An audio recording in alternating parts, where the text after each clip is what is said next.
नमस्कार आदरणीय दर्शकवृन्द, आजको प्रेसको यो अर्को एउटा विशेष संवादमा यहाँहरूलाई धेरै स्वागत छ। म रोहित भण्डारी। दर्शकवृन्द, आजको संवादमा हामीसँग हुनुहुन्छ राष्ट्रिय नागरिक आन्दोलनका राष्ट्रिय संयोजक डाक्टर मनोज कुमार झा। उहाँसँग हामी विशेष गरी यति बेला दुई शक्ति राष्ट्र अमेरिका र चीनले प्रतिष्ठाको विषय बनाइरहेको एमसीसीका सन्दर्भमा केन्द्रित रहेर कुराकानी गर्दैछौँ।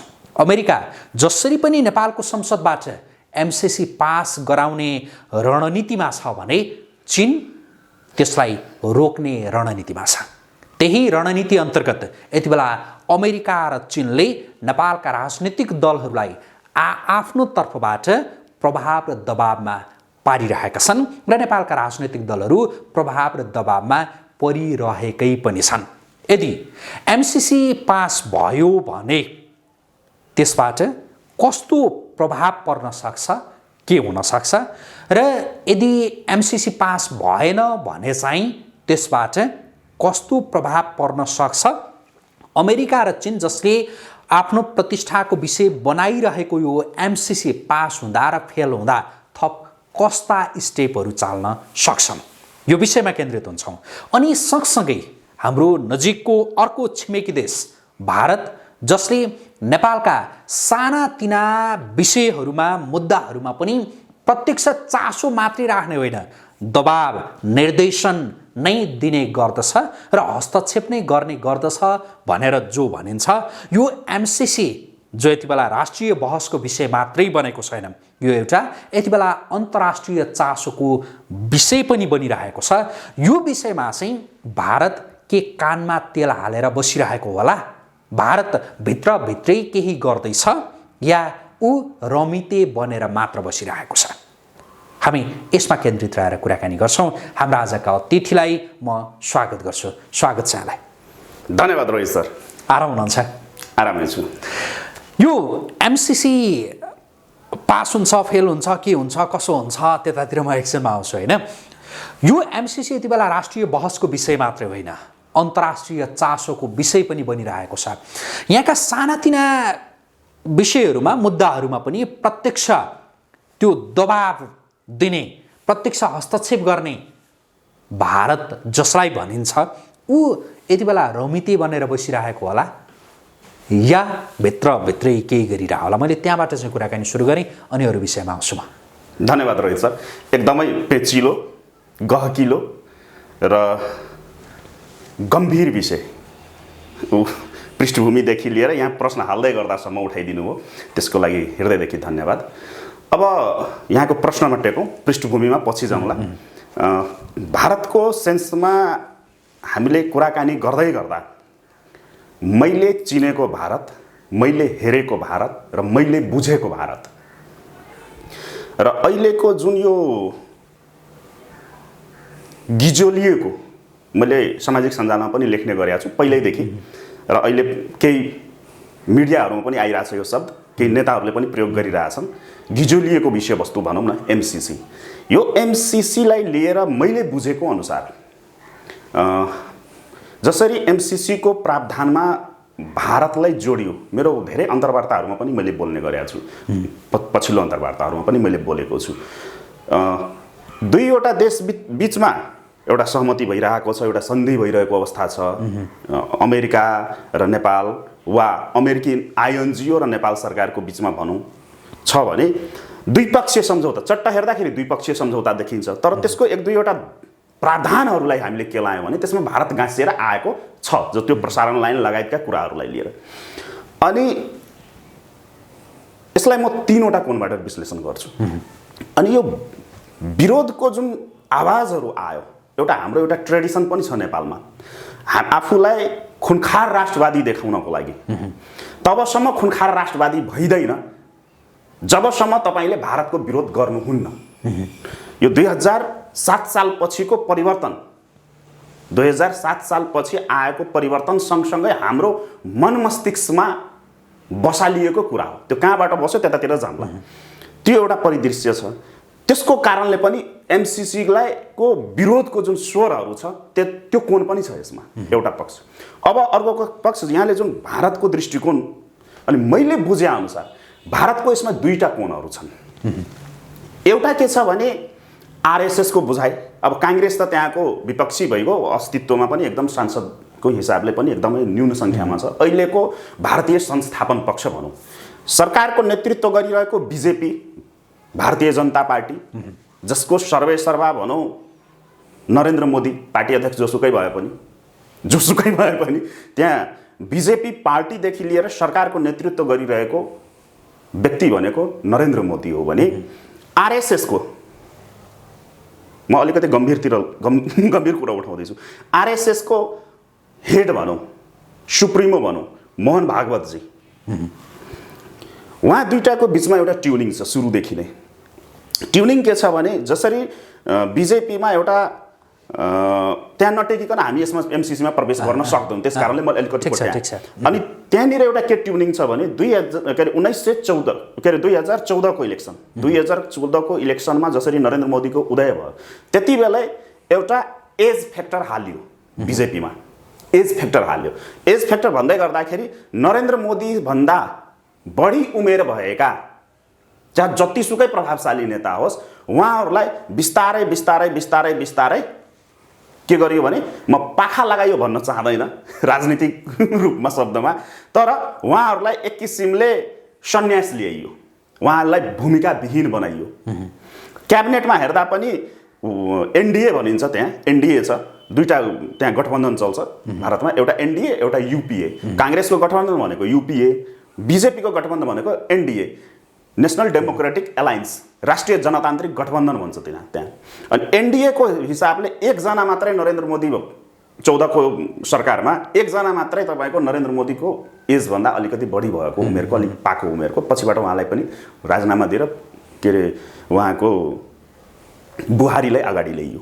त्यो अवस्था छ। त्यो भन्दै गर्दा मैले के भन्न खोजेँ भने आरएसएसले बिजेपीलाई कन्ट्रोल गर्छ, यो जगजाहेर कुरा हो। आरएसएसको मूल ब्रान्च 30वटाको लगभगमा मूल ब्रान्चहरू छ। विश्वको सबभन्दा ठुलो सङ्गठन भनेको आरएसएस हो र विश्वको राजनीतिक सङ्गठनमा सबभन्दा ठुलो सङ्गठन, विश्वकै सबभन्दा ठुलो राजनीतिक सङ्गठन भनेको बिजेपी हो। तर बिजेपीको माउ सङ्गठन भनेको आरएसएस हो। आरएसएसको राजनीतिक सङ्गठन बिजेपी, विद्यार्थी सङ्गठन एबीवीपी लगायतका त्यसरी छन्, विश्व हिन्दू परिषदहरू त्यसरी छ र त्यसको सब ब्रान्चहरू त हजारौँको सङ्ख्यामा छ। भन्दै गर्दाखेरि के छ भने मोहन भागवतजी र यतातिर नरेन्द्र मोदी। अब एमसिसीको सन्दर्भमा भन्ने हो भने जसरी एमसिसी नेपालमा आइसकेपछि र यो 3 वर्षदेखि हामी तपाईँ जस्ता राष्ट्रवादीहरूले विभिन्न एङ्गलबाट विश्लेषणहरू गर्दै गर्दा नेपालको सडक तातिँदै गर्दा, नेपालको सडक एमसिसीको विरुद्धमा तातिँदै गर्दा आरएसएसको बुझाइ एक थरी छ। जब यहाँका केही त्यस व्यक्तित्वहरू जसलाई तिनीहरूले मार्किङ गर्छन्, भारतीय पक्षले मार्किङ गर्छ भनौँ न, पोइन्ट आउट गरिरहेको हुन्छ, ती व्यक्तिहरूको पछिल्लो 1 वर्षमा आएका विभिन्न धारणाहरू, लेखहरू, इन्टरभ्यूहरूलाई आरएसएसले एक थरी लिइरहेको अवस्था छ भने फेरि गभर्मेन्टतिर म छुट्टै जान्छु।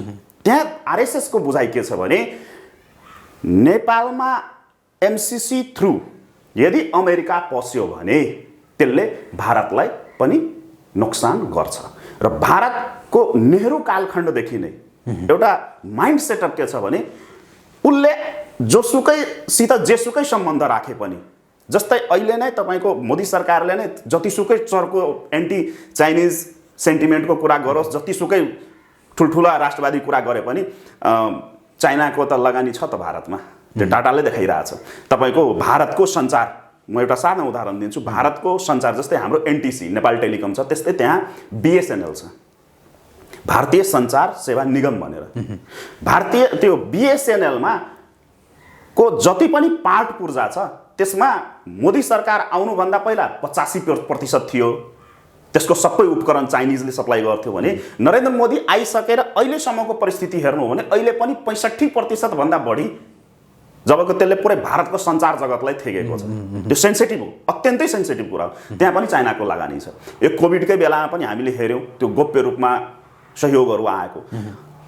पर्सनली भन्दाखेरि विश्वको राजनीतिक नेतृत्वमा नरेन्द्र मोदीको र सी जिनपिङको व्यक्तिगत देशको कुरा आफ्नो ठाउँमा छ, तर व्यक्तिगत सबभन्दा क्लोज सम्बन्ध कसैको छ भने नरेन्द्र मोदी र सी जिनपिङको छ। त्यो जगजाहेर कुरा हो। र योभन्दा पहिलाका जापानका प्रधानमन्त्री, त्यो जगजाहेर कुरा हो, त्यो आफ्नो ठाउँमा छ। भन्दै गर्दाखेरि भारतको के दृष्टिकोण रहिआएको छ भने साउथ एसियाको परिवेशमा ऊ आफूलाई बिग ब्रदर ठान्छ र कोही कुनै किसिमको इन्फ्लुएन्स गर्न चाहन्छ भने साउथ एसियामा भारत थ्रु आओस् भनेर एउटा कन्सेप्ट जो नेहरू डक्ट्रिन भन्छौँ नि हामी, नेहरू डक्ट्रिन, त्यो नेहरू डक्ट्रिनबाट आएको र त्यो अहिले पनि छ र त्यही आरएसएसको पनि बुझाइ हो। आरएसएसको यहाँले भन्नुभयो त्यो अब भारत सरकारतिर जाउँ। अब मैले यहाँसँग यो कुराकानी अहिलेसम्म सुनिरहँदा भनेपछि आरएसएस एमसिसी चाहँदैन। एकदमै धन्यवाद।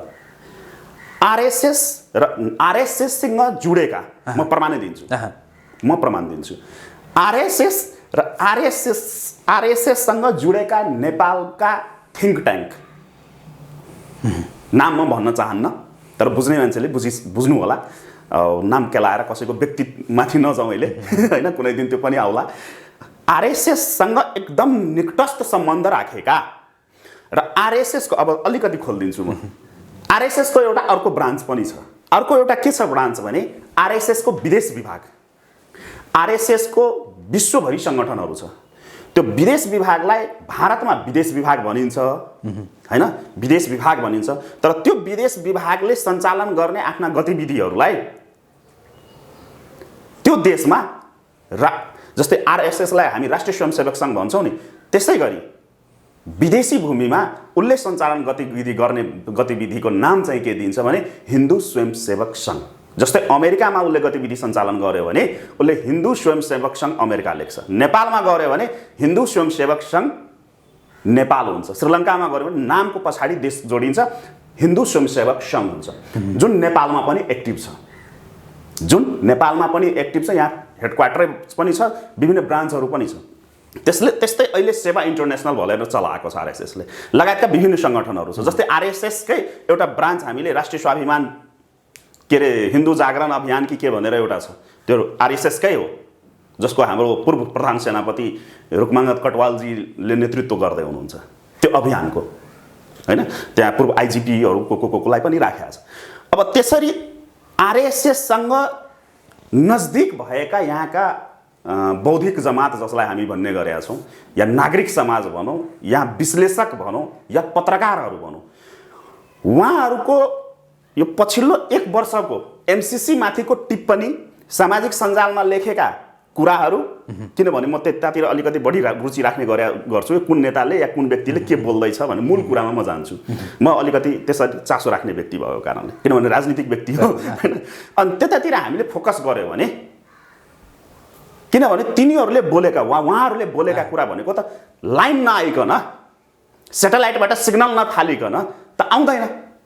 र उहाँहरूको सामाजिक सञ्जाल र उहाँको बोलाइ गराइ देखेर्यो भने त्यो एउटा झल्किन्छ, कतै न कतै एमसिसीलाई आरएसएसले मन नपराएको जस्तो त्यो देखिन्छ भने यो एउटा पक्ष हो। यहाँले बुझ्न खोज्नु भएको, मैले सम्भवतः मैले उत्तर दिने कोसिस गरेँ। अब अर्को पक्ष छ, त्यो गम्भीर प्रश्न, योभन्दा अलिकति गम्भीर प्रश्न, के अरे विषयवस्तु भनौँ। अब सरकारको सेन्समा, भारत सरकारको सेन्समा विश्लेषण गर्दै गर्दाखेरि, हामीले चर्चा परिचर्चा बहस गर्दै गर्दाखेरि भारत सरकारको आँखा, कान, मुख र मस्तिष्क, जस्तै कुनै पनि कुर्सीको 4वटा खुट्टा हुन्छ नि, कुनै पनि कुर्सीको 4वटा खुट्टा हुन्छ, त्यस्तै भारत सरकारको यो 4वटा खुट्टा भनेको नेपालको परिवेशमा यो 4वटा खुट्टा भनेको भारतको खुफिया एजेन्सी। नेपाल हेर्ने भनेको त्यो विभिन्न मिडियाहरूमा आइरहेछ। यो 45-46 पछि, खास गरी 45-46 को तथाकथित परिवर्तन पछि नेपाल हेर्ने इकाइ भनेको नेपाल र भारतको जुन राजनीतिक सम्बन्ध थियो, त्यो राजनीतिक सम्बन्धलाई भारतले के गर्दियो भने ब्युरोक्रेटिक सम्बन्धमा राख्यो। नेपाललाई हेर्ने भनेको त्यहाँको ब्युरोक्रेटले हो। र ब्युरोक्रेटमा भन्दै गर्दाखेरि पियोमो भनिन्छ त्यहाँ सभ्य भाषामा पियोमो भनिन्छ हाम्रो नेपालमा चर्चित भाषामा त्यसलाई र भन्छौँ हामी हैन research and analysis wings Nepal हेर्ने भनेको तिनीहरूले हो मोस्टली र सुझाव लिने भनेको त्यहाँको विदेश मन्त्रालय लगायतका एम्बेसीभित्र पनि भारतीय दूतावासभित्र पनि त्यहाँ दुईटा फ्र्याक्सन दुईटा टिम हुन्छ इन्टेलिजेन्सको आफ्नो छ र ब्युरोक्रेट भनेपछि त्यतातिरको आफ्नो छ र कतै न कतै यो पछिल्लो 3-4 वर्षको गतिविधिहरूलाई हामीले हेरे बुझे अनुसार कतै न कतै र सिआइएको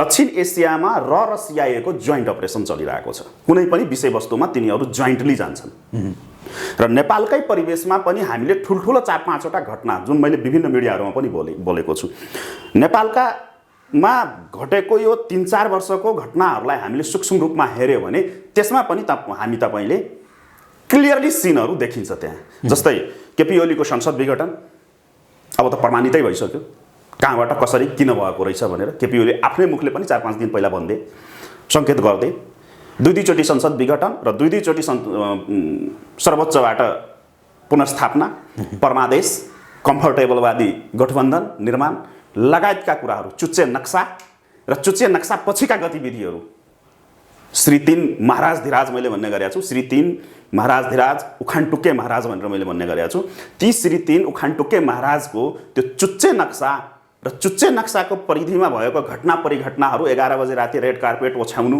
जसले केपी ओलीलाई ओलीको इस्क्या भनेर चलायो पुरै विश्वभरि नङ्ग्यायो भए नभएका सूचनाहरू पनि प्रसारण गर्यो हैन हाफ प्यान्ट लगाएका फोटोहरू पनि देखाइयो जी न्यूज जसलाई भनौँ खुलेरै भन्छु म जी न्यूज हैन जी न्यूजका एडिटर चिफ सुधीरलाई रातो कार्पेट एउटा मन्त्री सरहको प्रोटोकल दिएर प्रधानमन्त्री कार्यालयमा स्वागत गरियो त्यो लगायतका गतिविधिहरू हामी हेर्यौँ भने त्यहाँ छ भनेपछि त्यहाँको ब्युरोक्रेटको बुझाइ के छ भने एमसिसी भारतको लागि लाभकारक छ अब टुङ्ग्याउँ यसलाई अब जतिसुकै तान्दा पनि त्यही टुङ्ग्यौँ भनेपछि के छ भने भारतमा पनि भारतको बुझाइमा पनि द्वन्द्व छ र यहाँले जुन भन्नुभयो कि भारत पृष्ठभूमिमा भन्दै हुनुहुन्थ्यो भारत किन बोलिरहेको छैन भन्नुको तात्पर्यको यसमा फेरि दुईटा कारण छ एउटा भारतको नाम जोडिएर आएको छ त्यो एग्रिमेन्टमा त्यस कारणले उसलाई आलोचना भइरहेको अवस्था छ अर्को कारण के छ भने नेपालमा जोसुकैले जेसुकै गरे पनि नेपालीको बुझाइ के हुन्छ भने भारतको मुभमेन्ट हो चाहे त्यसमा भारतको मुभमेन्ट होस् या नहोस् भारतको मुभमेन्ट होस् या नहोस् तर यहाँको बुझाइ के छ भने भारतको मुभमेन्ट हो भनेर त्यस कारणले पनि चुप लागेको छ र अर्को कुरा के छ भने आरएसएसको बुझाइ र त्यहाँको ब्युरोक्रेटको बुझाइ एक आपसमा ठोक्किन गएको कारणले पनि भारत वेट एन्ड सी र अर्को तेस्रो कारण के छ भने भारत खुलेर नआउनुको पछाडि तेस्रो कारण के छ भने मैले अघि नै जुन भने भारतको नेहरू डक्ट्रिन जो छ अब अमेरिका यसरी एग्रेसिभली आएको छ केपी ओलीको सरकारमा पनि अमेरिकाको मुभमेन्ट थियो ढाल्नमा केपी ओलीलाई बालकोटबाट के अरे बालुवाटारबाट बालकोटको बारदलीमा पुर्याउने जुन अभियान थियो त्यो एकदम क्लियर छ अब त मैले त उति बेलै भनेको थिएँ तर अब त सबै बच्चाले बुझ्न थाले मैले त्यति बेलै सार्वजनिक रूपमै भनेको थिएँ यो अमेरिकाको मुभमेन्ट हो भारतलाई गाली गरेर केही पनि हुँदैन जुन पछिबाट खुल्दै जान्छ अब खुल्यो त्यो पश्चिमा र अमेरिकाको मुभमेन्ट थियो र त्यहाँदेखि अलिकति भारत बुझाइ के छ भने ठिकै छ नि त तिमी गर न त तिमी सक्छौ भने गर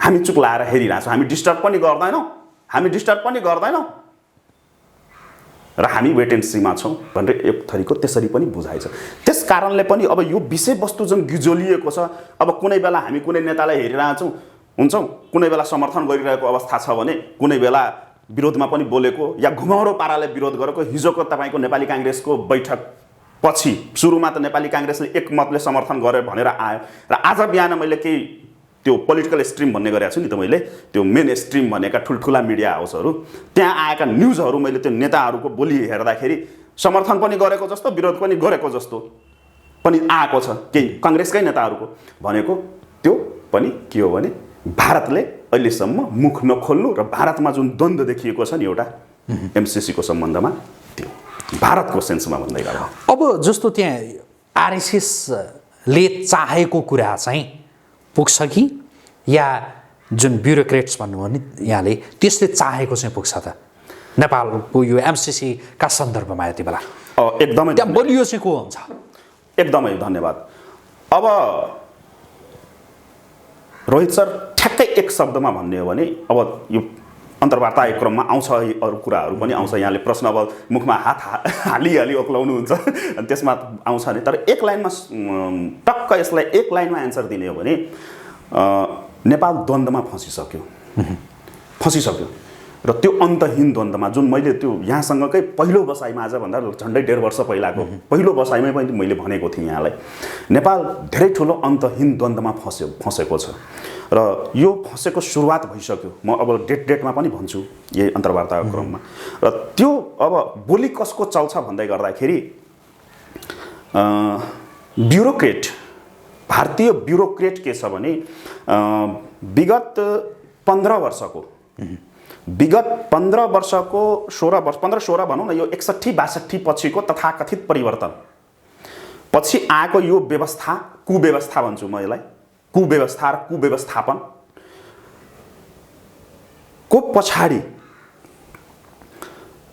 र नेपालको सन्दर्भमा ब्युरोक्रेट या लैन्चर दरबार, मैले प्रयोग गर्ने शब्द लैन्चर दरबारले हस्तिनापुर दरबारलाई, जसलाई दिल्ली दरबार भनिन्छ, मैले हस्तिनापुर दरबार भन्ने गरेको छु, अनि त्यो हस्तिनापुर दरबारलाई यहाँ काठमाडौँको लैन्चर दरबारले जति रिपोर्टहरू पठाएका छन्, त्यो भनौँ न 12 बुँदे सहमतिदेखि नै भनौँ न, त्यो सबै सहमति सम्झौताहरू, के अरे त्यो रिपोर्टहरू, सहमति सम्झौता नभनौँ, रिपोर्टहरू जति पनि रिपोर्टहरू पठाएका छन् त्यो सबै रिपोर्टहरू फेलुअर भएको त अब जगजाहिर भइसकेको अब विषयवस्तु छ। र आरएसएसको बुझाइ, मैले बुझेअनुसार, मेरो सम्पर्क र त्यहाँका नेताहरूको एउटा राजनीतिक सम्बन्ध हो का, मैले बुझेअनुसार काङ्ग्रेसको र बिजेपीको काम गराइमा धेरै भिन्नता छ र त्यहाँ थिङ्क ट्याङ्कहरू विभिन्न लेभलमा छन्।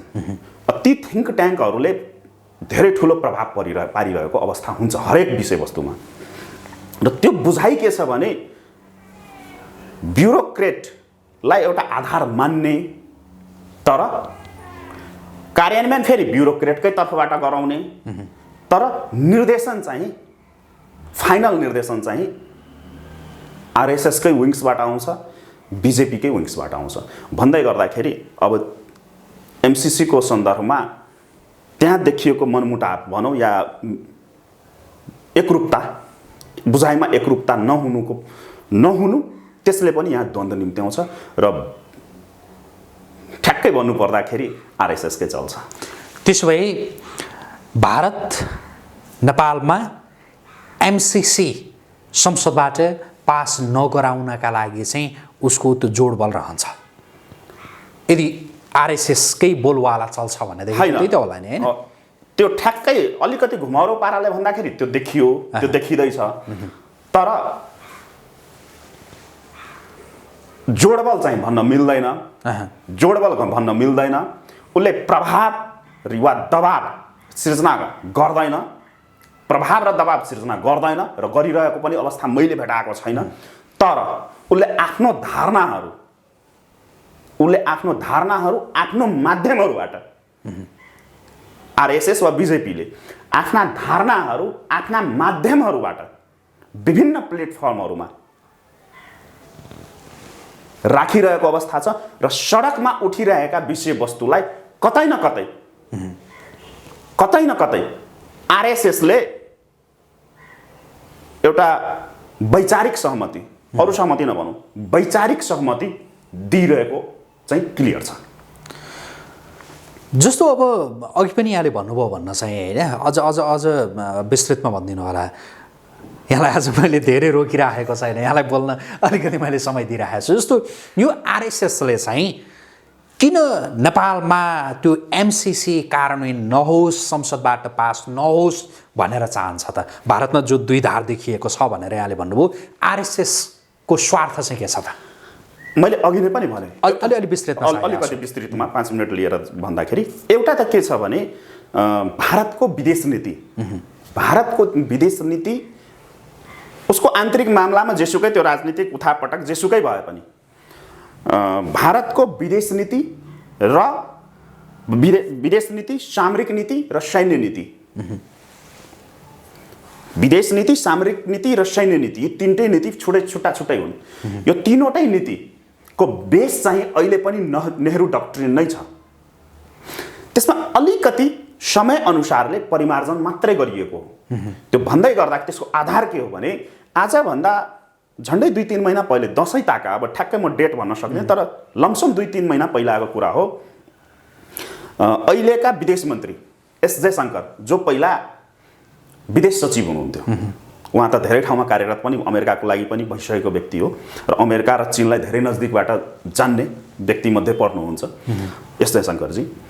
एस जयशंकरजीको एउटा स्टेटमेन्ट आएको थियो प्रेस ब्रिफिङको सिलसिलामा। उहाँले एक शब्दमा, एक लाइनमा, एक वाक्यमा धेरै ठुलो कुरा उजागर गर्नुभएको थियो। उहाँले के भन्नुभएको थियो भने हामी असंलग्न नीति नै अपनाएका छौँ। धेरै ठुलो अर्थ राख्छ यसले। हामी अहिले पनि असंलग्न नीति नै अपनाएका छौँ। हामी कसैमाथि जाइ लाग्दैनौँ अहिले पनि। तर 21औं शताब्दीको आवश्यकता अनुसार आफ्नो सबर्डिनिटीलाई, आफ्नो आत्मसम्मानलाई र आफ्नो प्रभावलाई बढाउने हाम्रो अधिकार त छ नि। त्यही अनुसार हामी अगाडि बढिरहेका छौँ। त्यो एउटा मैले कोड गर्न खोजेँ। यहाँले त्यसको अर्थ के पनि भन्दैन। अर्को के, मैले दुईटा कुरा कोड गरेँ। अर्को, यो चाइना र भारतको स्ट्यान्डअप जुन भएको थियो त्यति बेला यहाँले मेरो प्रतिक्रिया पनि लिनुभएको थियो। त्यो पुरानो एउटा अन्तर्वार्तामा होला, त्यसमा हामीले लामो बहस गरेका छौँ।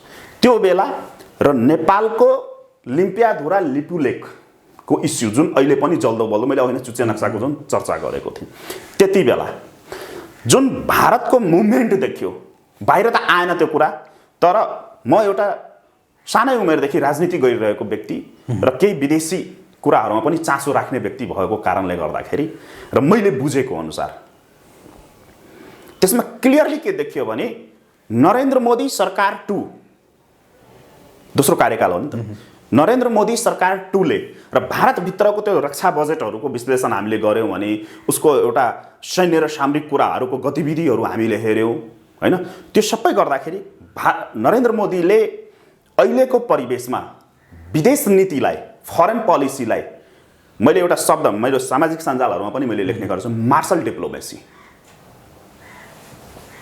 सैन्य कूटनीति। कतै न कतै नरेन्द्र मोदी सरकारले सैन्य कूटनीतिलाई पनि सँगसँगै अगाडि बढाइरहेको अवस्था छ। कारण के हो भने चिनियाको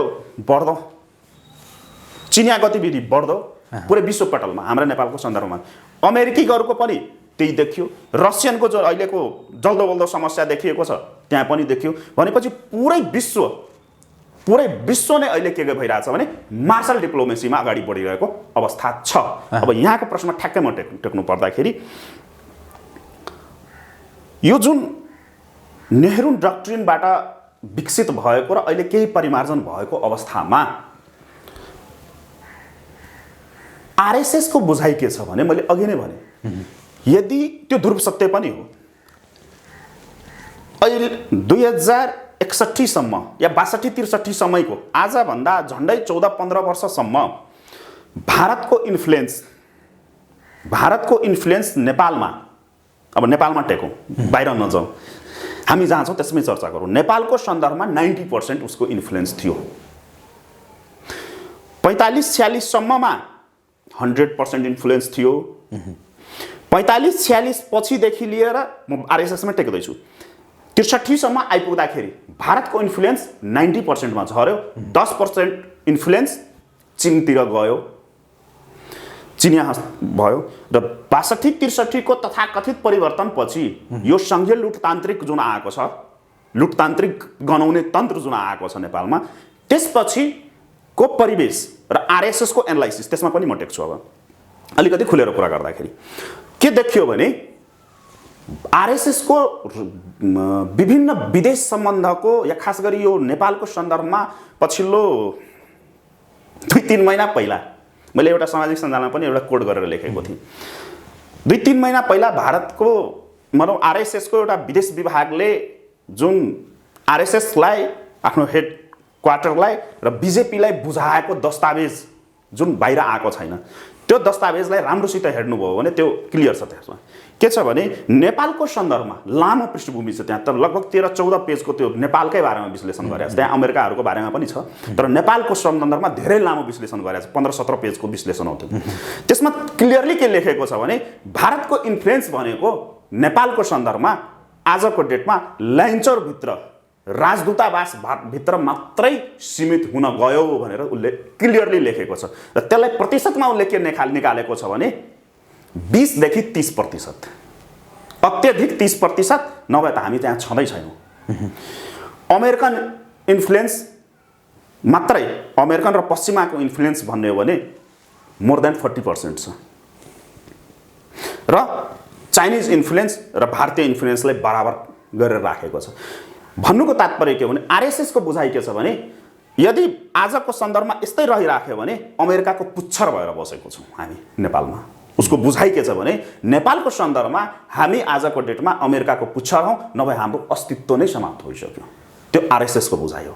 र अमेरिका अब डाइरेक्टली आयो भने त त्यो इन्फ्लुएन्स समाप्त हुँदै जान्छ, र अब सिधा टक्कर के हुन्छ भने अमेरिका भर्सेस चाइना हुन्छ, र भारत र त्यसको प्रभाव त भारतमा पनि पर्छ। अर्को आरएसएसको अर्को बुझाइ के छ भने, मैले बुझेअनुसार आरएसएसको अर्को बुझाइ के छ भने नेपालमा जति पनि उठापटकहरू भए ती सबै पश्चिमाहरूले गरे। जुन भारतीय विभिन्न च्यानलहरूमा पनि हामीहरूले पूर्व कर्नेल जर्नलहरूको स्टेटमेन्टहरू हेर्नु, त्यहाँ पनि झल्किन्छ त्यो कुरा। गर्न चाहिँ पश्चिमाहरूले गरे, तर हाम्रो कन्दामा बन्दुक राखेर चलाए र हाम्रो नाम बदनाम भयो। र त्यही कारणले भारत नेपालको भूमिमा जुन एउटा एन्टी इन्डियन सेन्टिमेन्ट छ नि, त्यसको पछाडि पनि त्यही कारण हो। गर्ने बेलामा पश्चिमाहरूले गर्ने, तर अनुहार चाहिँ हाम्रो देखाउने। जस्तै 12 बुँदै नै 12 बुँदै त प्योर पश्चिमाहरूको डिजाइनमा भएको हो नि, भूमि मात्रै भारतको प्रयोग भएको हो। भूमि र तत्कालीन भारतीय संस्थापन पक्षका केही व्यक्तिहरू, सीमित व्यक्ति, इभन तपाईँको सोनिया गान्धी लगायतका व्यक्तिहरूलाई पनि ओझेलमा पारियो, मनमोहन सिंहलाई पनि ओझेलमा पारियो, जुन त्यसमा गरौँला कुनै दिन, त्यो म संक्षिप्तमा गरौँ भने। यो सबै विश्लेषण के छ भने आरएसएसको बुझाइ के छ भने जब हामीलाई हाम्रो कन्दामा बन्दुक राखेर चलाएर हामीलाई नै ड्यामेज गर्यो भने भोलिको दिनमा त हामी त सिद्धिन्छौँ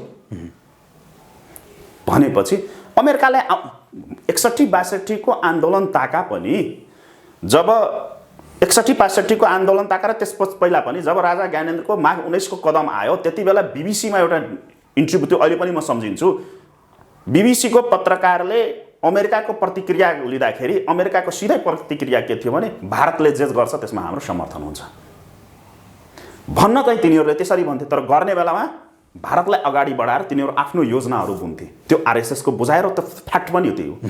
र अहिलेको सन्दर्भमा के छ भने त भारत त केही गर्ने अवस्थामै छैन नि। साधारण एमसीसीमै, अब फेरि हामी त्यही एमसीसीमै आधार भनौँ, एउटा कुनै पनि सर्फेसमा नभएको कुरा म एउटा तथ्य म उजागर गर्न चाहे। एमसीसीलाई टेकेर यहीँका केही बुद्धिजीवी वकिलहरूले सर्वोच्चमा मुद्दा हाल्दाखेरि त्यो मुद्दालाई दरपिट गरियो। यसको लामो छ, मसित डाटै छ, त्यसमा म धेरै कुरा खोल्न सक्छु। तर एउटा फ्याक्ट के छ भने बिपालाई, जुन बाबुराम भट्टराईको सरकारको पालामा त्यति बेला अनिल झा उद्योग मन्त्री थिए, बिपा सम्झौता जब नेपालले भारतसित गर्यो, बिपा सम्झौता हुन बित्तिकै मुद्दा हाल्दाखेरि सर्वोच्चले त्यसलाई एकपक्षीय रूपमा, अर्को पक्षको बहसै नसुनिकन, अर्को पक्षको बहस पनि सुनेन, एकपक्षीय रूपमा तपाईँको सिधै त्यसलाई अन्तरिम आदेश दियो, जुन अन्तरिम आदेश अहिले पनि कार्यान्वयन छ। यो धेरैलाई थाहा छैन यो कुरा, यो धेरैलाई थाहा छैन यो कुरा। बिपा सम्झौतालाई सर्वोच्च अदालतले अन्तरिम आदेश जारी गरेर त्यसलाई रोकिदिएको छ, बाबुरामले गरेको। तर त्यही एमसीसी, जबकि बिपा भनेको विशुद्ध रूपमा व्यापारिक हो, त्यसमा पनि अलिकति सैन्य कुराहरू आएको छ, त्यसको म समर्थक होइन, मैले नै उठाइरहेको छु सुरुदेखि। एमसीसी सँगसँगै मैले उठाएको कुरा हो। एमसीसी पनि खारिज गरौँ, बिआरआई पनि खारिज गरौँ, बिपा पनि खारिज गरौँ, र गर्नुपर्छ भने नयाँ तरिकाले गरौँ। यही अवस्थामा हुँदैन भनेर मैले चर्को रूपमा उठाइरहेको विषय। तर एउटा सिनारियो के देखियो भनेपछि यो सबै विषयवस्तुमा त आरएसएसको जुन थिङ्क ट्याङ्क छ, आरएसएसको तपाईँको हेड क्वार्टरमै तपाईँको त्यसको विदेश नीति बनाउने भनेको 400+ मान्छेले विदेश नीति बनाउँछ। भनेपछि नेपालमा एमसिसी संसदबाट पास भयो भनेदेखि हाम्रो जुन नेपालमा चलिरहेको जुन बोलवाला हो त्यो चल्दैन, समाप्त हुन्छ, अमेरिका हावी हुन्छ भन्ने डर आरएसएसलाई छ। डर मात्रै होइन, त्यो प्रमाणमा पनि देखियो नि त। त्यो छ, त्यो भएर आरएसएस नेपालमा एमसिसी चाहँदैन। अब भित्रभित्रै चाहिँ हुन त आरएसएसले एउटा गरिरह होला, त्यहाँको सरकारले अर्को गरिरह होला होइन नेपालमा। के गरिरह होला त नेपालमा? नेपालका राजनैतिक दलहरूलाई कस्तो खालको कसरी कान फुकिरह होला या के गरिरह होला? एमसिसीको सन्दर्भमा मैले बुझे अनुसार भारत सरकारको तर्फबाट औपचारिक रूपमा खासै इन्फ्लुएन्स छैन। अब त्यो ब्युरोक्रेटको हिसाबले आफ्नो लबिङमा मैले भने नि ब्युरोक्रेटको के धारणा छ भनेर, त्यो एउटा जोइन्ट भएको कारणले गर्दाखेरि त्यो आफ्नो तरिकाले कसैलाई कुनै इन्डिभिजुअल कुनै पर्सनलाई केही भन्छ होला, त्यो आफ्नो ठाउँको कुरा हो। तर एग्रेसिभली इन्टरफेयरको हिसाबले, मैले अघि नै पनि भने इन्टरफेयरको हिसाबले एग्रेसिभली भारत पुरै साइलेन्ट छ। र पछिल्लो जुन अमेरिकन मुभमेन्टहरू देखियो नि यो 1 वर्ष 1.5 वर्षभित्र, त्यो कारणले पनि भारत फर्मली चाहिँ, किनभने यहाँ त इन्फर्मल नै फर्मल छ नि त सबै थोक त हामी देखिरहेछौँ त, त्यो कारणले भारत चाहिँ चुप्प लागेकै अवस्था भन्नु पर्यो, किनभने त्यहाँ आफैमा तिनीहरूको छ नि त द्वन्द्व। अब जस्तो तुलनात्मक हिसाबले हेर्दाखेरि चाहिँ यो एमसिसी नेपालको संसदबाट पास हुँदाखेरि भारतलाई फाइदा या के? होइन, एमसिसी नेपालमा लागू हुनु भनेको 20% रहेको भारत -20 मा झर्छ। अब यसलाई धेरै विश्लेषण नगरौँ। एमसिसी नेपालमा आयो भने नेपालमा एमसिसी लागू भएकै दिन, जुन दिन एमसिसी संसदबाट पास हुन्छ त्यही दिन भारतको बचे खुचेको 20% जुन छ नि, मैले अघि नै भने त्यो 20% -20 मा जान्छ र दूरगामी रूपमा आउने एमसिसी पास भएको 10 वर्षभित्र जे हाल हाम्रो नेपालको अहिले छ, मैले अघि नै भने नि यो 70 वर्षमा गर्यो पश्चिमाले, टाउको फुट्यो, गाली खायो, झन्डा जल्यो, भारतीय राजदूतावासमा पेट्रोल बम पनि प्रहार भयो 2 वर्ष पहिला, त्यो हामीले हेरेकै हो होइन। क्षति भयो त्यो आफ्नै ठाउँमा, तर पेट्रोलमा आगो लगाएर त फालिएकै हो नि, त्यो पनि झेल्यो। भारतीय राजदूतलाई जुत्ताले पनि हिर्काएको हामीले देखेकै हो यही नेपालमा। यो 15 वर्षमा जे चाहिँ भयो नि, यो सबै अवस्था चाहिँ भारतमा पनि छिर्छ। भन्नुको तात्पर्य के हो भने भारतमा त अलरेडी तपाईँको उग्रपन्थीहरू, चरमपन्थीहरू त छ नि, त्यहाँ विभिन्न जातीय धार्मिक लगायतका कुराहरू त छ नि, त्यहाँ त उग्रै रूपमा छ नि त, यहाँभन्दा त कयौँ गुणा उग्रो छ नि। त्यो सबै इस्युहरू झनै उग्र रूपमा भारतमा छिर्छ। अब त्यो चाहिँ नेपालको भारत सरकारको कन्ट्रोलभन्दा धेरै बाहिर जान्छ। अब जस्तो नेपालको संसदबाट एमसिसी पास हुँदाखेरि त्यो यहाँ उसको बोलवाला समाप्त नै हुन्छ भन्ने कुरा भारतले बुझिरहेको छ भनेदेखि त उसले यहाँ त्यो मौनता होइन, भित्रभित्रै त्यो एमसिसी पास नगराउनका लागि दबाब प्रभाव जे गर्नुपर्ने हो त्यो गर्नुपर्ने नि त। के गरिरह होला कि छैन होला त? तपाईँलाई छैन त्यसरी लागेको छैन? मैले बुझे अनुसार मैले त अघि नै भने नि, आरएसएसले आफ्नो हिसाबले आफ्नो अभिव्यक्तिहरू आफ्ना विभिन्न प्लेटफर्ममा व्यक्त गरिरहेकै अवस्था छ, त्यो क्लियर छ। भारतको पोलिटिक्स भनौँ या भारतको पोलिटिक्समा प्रभाव राख्ने शक्तिले एमसिसी चाहेकै छैन। रहेको त्यहाँको ब्युरोक्रेटले इन्टरनली आफ्नो केही पास गर भनिरह होला कसैलाई, किनभने मैले बुझे अनुसार ब्युरोक्रेट अलिकति लचिलो छ, तर ब्युरोक्रेटले खुलेर बोल्दैन। ब्युरोक्रेट चाहिँ किन लचिलो त? होइन, सिम्पल कुरा नि, हामीले देख्यौँ नि त, कार्यकाल बाँकी रहँदै 1.5 वर्ष कार्यकाल बाँकी रहँदै तपाईँको भारतीय दूतावासमा सबभन्दा बढी प्रभाव राख्ने व्यक्तिलाई त मोदी सरकारले तान्दे नि त, रातारात। त्यो पनि बिहानसम्म कुनै खबर थिएन, इमर्जेन्सी लेटर थमाएर बोलाएको पनि अवस्था छ नि त। त्यो नेपालको मिडियामा आएन, तर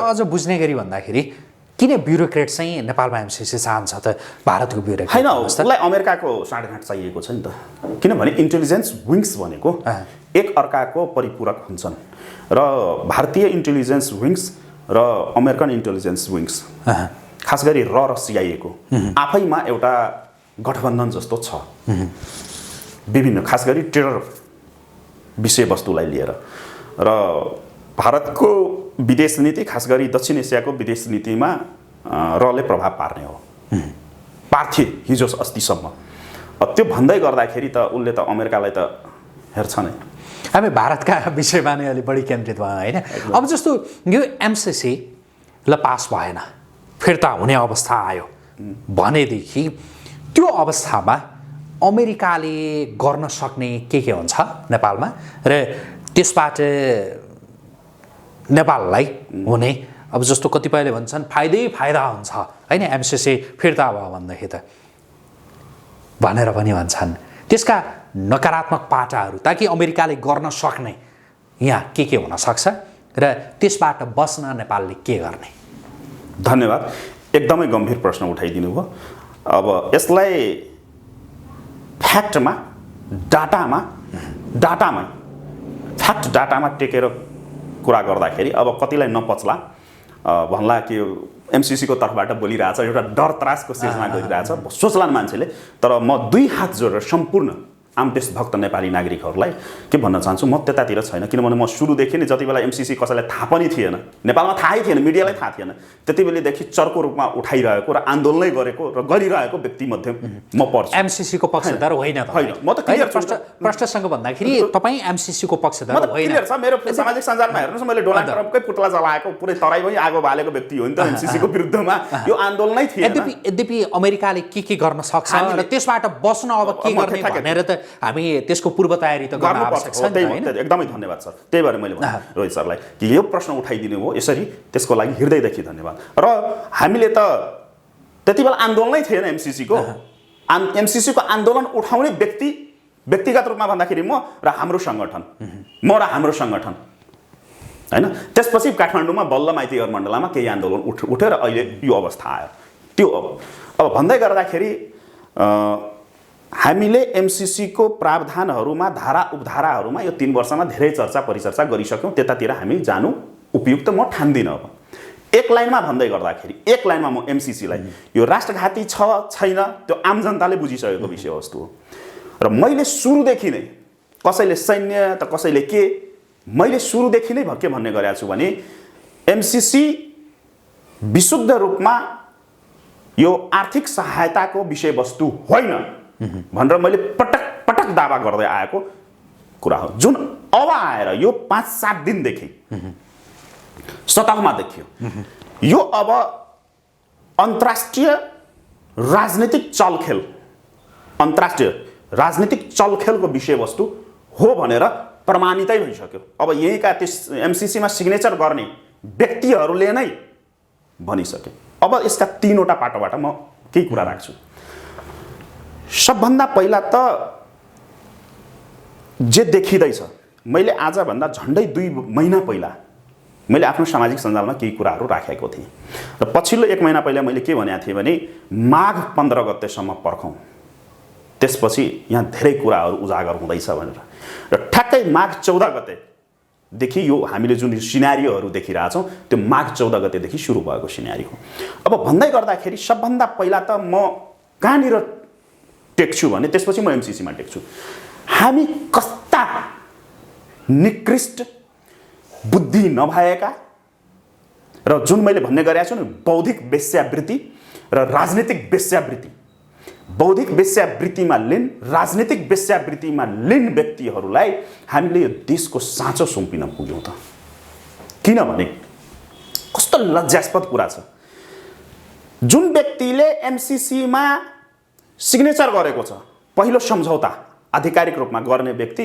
अहिले एमसिसी राष्ट्रघाती छ कि छैन भनेर अध्ययन गर्ने कमिटीमा बसेका छन् भनेको अहिलेको ज्ञानेन्द्रबहादुर कार्की अर्को केपी ओलीको सरकारमा 5 सदस्य त्यही एमसिसी छानबिन समिति भनौँ न, अब त यहाँ त ट्रेडिसन छ, चुच्चे नक्सा पहिला सार्वजनिक गर्ने अनि लाल पूर्जा खोज्नलाई हिँड्ने, यो हाम्रो हो कि होइन भनेर त्यो पनि हामीले देख्यौँ।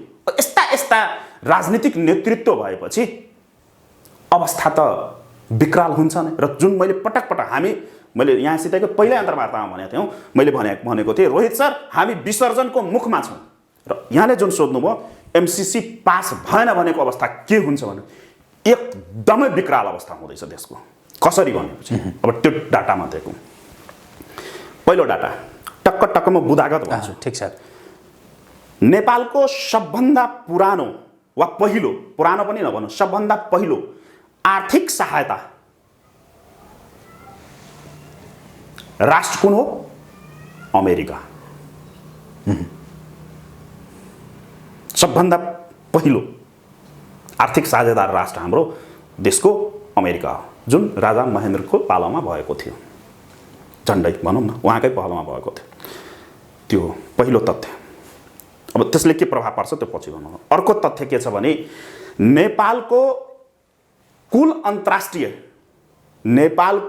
कुल अन्तर्राष्ट्रिय आर्थिक सहयोग, चाहे त्यो ऋण होस् चाहे सहयोग होस् त्यहाँ अनुदान होस्, जति पनि अन्तर्राष्ट्रिय अनुदान छ हाम्रो देशको या सहायता छ भनौँ, त्यसको 33.30% भनौँ 33.30% भनेको 1/3 सानो कुरा होइन यो, 1/3 अमेरिकाबाट आउँछ।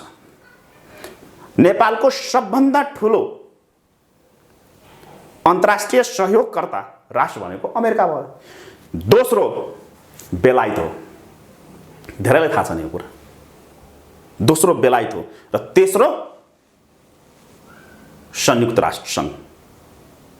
अब यो तीनवटा शक्तिको मात्रै कुरा गरौँ, त्यसपछि यहाँले पृष्ठभूमिमा चीनको कुरा उठाउनु भयो, चीनतिर म जान्छु पछिबाट, अन्तिममा त्यो गरौँला। अब यो तीनवटा शक्तिको कुरा गरौँ, त्यसपछि के हुन्छ भनेर। अब यो एउटा परिदृश्य छ भनेपछि अमेरिका भनेको, अमेरिका र बेलायत हाम्रो नेपालको लागि सबभन्दा ठुलो डोनर भनौँ न। यो दुईटा शक्ति पहिलो र दोस्रो पनि हो। र अन्तर्राष्ट्रिय प्लेटफर्ममा जुन सिनहरू देखिन्छ, अन्तर्राष्ट्रिय राजनीतिमा जुन सिन देखिन्छ भनेको अमेरिका र बेलायत भनेको लोग्ने स्वास्नी हो। को लोग्ने को स्वास्नी त्यो तिनीहरूको मेटर हो। तर हामीले नेपाली भाषामा बुझ्ने हो भने लोग्ने स्वास्नी भनौँ या नङमासु भनौँ या हाडमासु भनौँ, जहाँ अमेरिका छ त्यहाँ बेलायत छ, जहाँ बेलायत छ त्यहाँ अमेरिका छ। पुरै विश्वपटलमा हामी त्यही देखिरहेछौँ। र संयुक्त राष्ट्र सङ्घ भनेको के हो भने अमेरिकाको विदेश मन्त्रालय, मैले भन्ने गरेको। र कसैले यसमा बहस गर्न चाहन्छ भने लामो बहस गरेर प्रमाणित गर्न सक्नु अवस्थामा म छु। म संक्षिप्तमा टुङ्ग्याएँ किन लामो जान्छ यो अन्तर्वार्ता फेरि। र यो तीनवटै शक्ति घुमाइ फिराइ त अमेरिकैको छेउछाउमा छ। अब किन भने अमेरिकाले जे चाहन्छ त्यसमा लाल मोहर लगाउने हो संयुक्त राष्ट्र सङ्घले। अहिलेसम्म विश्वको परिस्थिति त्यही देखिएको छ।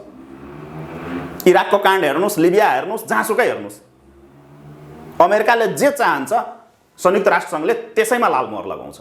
त्यसको विरुद्धमा कहिले पनि संयुक्त राष्ट्र सङ्घ जाँदैन। त्यो अवस्था छ। अमेरिका र ब्रिटेन भनेको भिटो पावर कन्ट्री हो, भिटो पावर कन्ट्री हो। अब फेरि घुमाएर फेरि हामी एमसिसीमा टेकौँ। एमसिसी भनेको उसको प्रतिष्ठाको विषय भइसक्यो, उसले भनिसक्यो। हुन त मैले आजभन्दा झन्डै 8-9 महिना पहिले पनि भनेको थियो यो परिस्थिति आउँछ भनेर। त्यति बेला मान्छेले के सोच्यो भने यो आन्दोलन, यिनीहरू आन्दोलनकारी हो एमसिसीको विरुद्धमा, अनि आन्दोलनलाई चर्को बनाउनको लागि बोलिदिएको होला भनेर। तर अहिले त अमेरिका आफै भनिरहेछ हामी यो गर्छौँ। अब सबभन्दा पहिला यदि एमसिसी फेल भयो, 99% अहिले हामी कुराकानी गर्दै गर्दासम्मको अवस्था त त्यही छ, संसदबाट फेल हुन्छ। 1 मिनट त्यसमा टेकौँ। अब एमसिसी संसदबाट फेल हुन बित्तिकै एउटा उसले के सोध्छ भने अमेरिका भनेको त साम्राज्यवादी विस्तारवादी या पुरै विश्वको जमिनदार भनौँ, पुरै विश्वकै पुरै ब्रह्माण्डकै जमिनदार हो। यो ब्रह्माण्डमै तपाईँ केही गर्न चाहनु भने अमेरिकाले रोक्दियो भने केही गर्न सक्नुहुन्न, त्यो अवस्था छ त्यहाँको। अब अमेरिकाले भन्छ नेपाल जस्तो सानो मुलुक जसको आफ्नो केही पनि छैन, जसले हावा पनि अरूबाट लिएर खान्छ, श्वास प्रश्वास पनि अरूबाट लिन्छ, त्यो हामीले लामो विश्लेषण गरेका छौँ यसमा। त्यो 85% वाला विश्लेषण जुन थियो मेरो त्यो छ। त्यो देशले अमेरिकासित पंगा लिने, भारत जस्तो उसको प्रभु राष्ट्र मोदी त्यत्रो आफूलाई ठुलो महान नेता भन्छ, त्यसलाई त हामीले उपनिवेश बनाइसक्यौँ। एक किसिमले उपनिवेश बनाउन थालेका छौँ। अनि नेपालले आँखा देखाउने, ल अमेरिकन एड जम्मै रोक्दे। अमेरिकन एड जम्मै रोक्न बित्तिकै 33% हाम्रो इकोनोमी, 1/3 इकोनोमी हाम्रो हरास भयो, सिद्धियो। त्यो एउटा।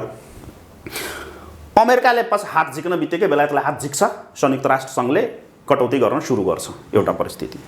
दोस्रो परिस्थिति, अमेरिकाले पुरै विश्व पटलमा नेपाललाई नङ्ग्याउँछ।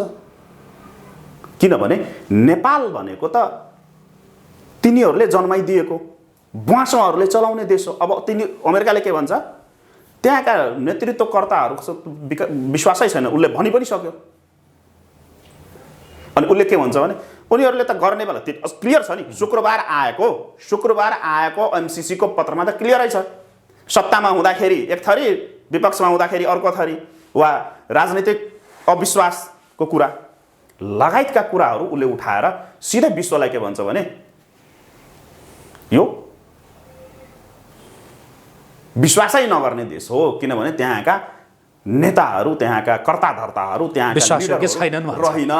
उसले सिधै ब्ल्याकलिस्टेड गर्छ। त्यसपछि अब अर्को डाटाले के भनिरहेछ भने, 2-3 दिन पहिला एउटा डाटा हेरिरहेको थिएँ कि एमसिसीले जुन आयो नि, त्यसपछि मैले एउटा एजम्सन गरेको कुरा थियो माघ 15 ठ्याक्कै हुन गयो। अनि म डाटाहरू निकाल्दै थिएँ कि के हुनसक्छ भनेर। अब अर्को डाटाले के भनिरहेछ भने, रोहित सर एकदमै विकराल अवस्था छ।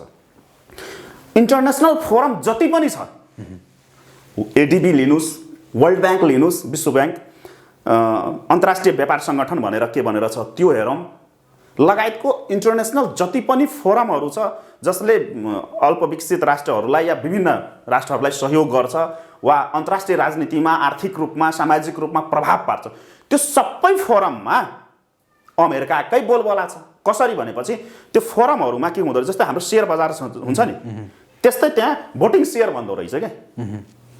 त्यो भोटिङ सेयरले प्रतिशत मैले अस्ति निकाल्दै थिएँ, त्यो भोटिङ सेयर पर्सेन्टेज निकाल्दाखेरि अमेरिकाको एक्लै तपाईँको सबभन्दा कम भोटिङ सेयर जहाँ छ त्यो भनेको 16% हो।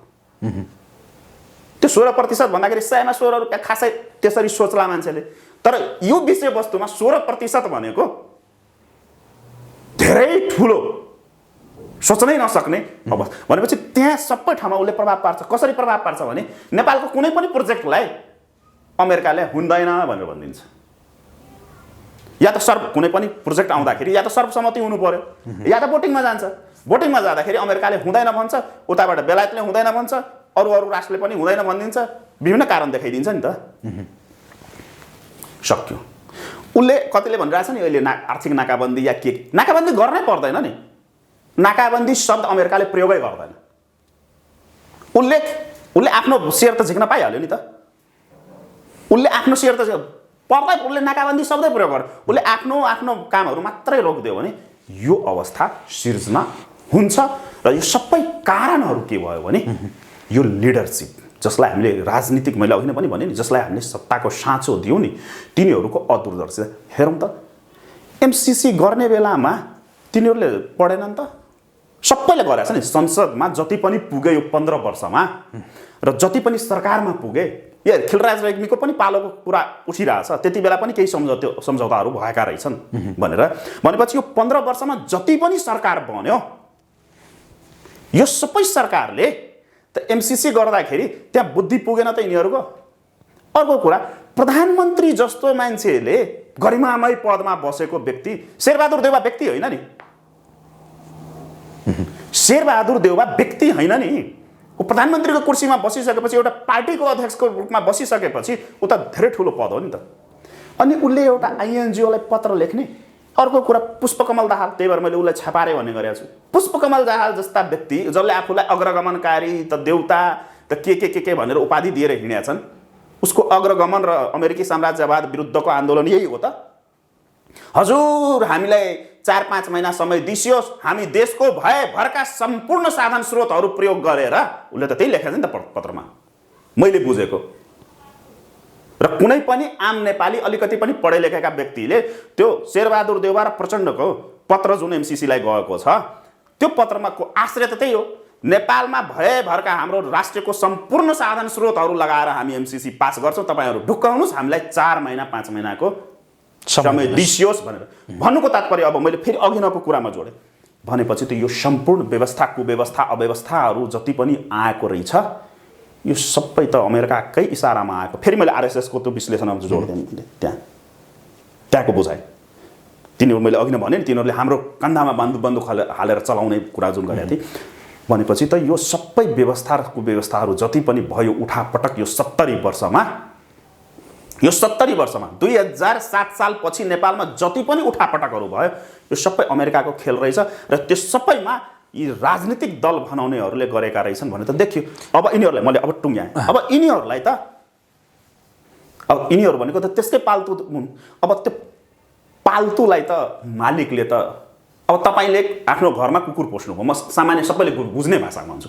अब रोहित सरले आफ्नो घरमा पालेको रूपमा एउटा कुकुर राख्नु र त्यो कुकुरले रोहित सरको निर्देशन मान्न छोड्यो, रोहित सरलाई टोक्यो भने रोहित सरले के गर्नुहुन्छ?